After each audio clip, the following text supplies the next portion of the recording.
ஆயப்பாடி மாளிகையில் தாய்மடியில் கன்றினை போல் மாய கண்ணன் தூங்குகின்றான் தாலேலோ.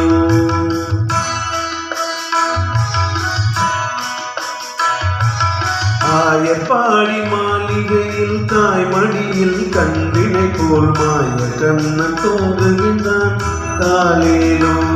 அவன் வாய் நிறைய மண்ணை உண்டு மண்டலத்தை காட்டிய பின் ஓய்வெடுத்து தூங்குகின்றான் ஆராரோ. ஓய்வெடுத்து தூங்குகின்றான் ஆராரோ. ஆயப்பாடி மாளிகையில் தாய்மடியில் கன்றினை போல் மாய கண்ணன் தூங்குகின்றான் தாலேலோ.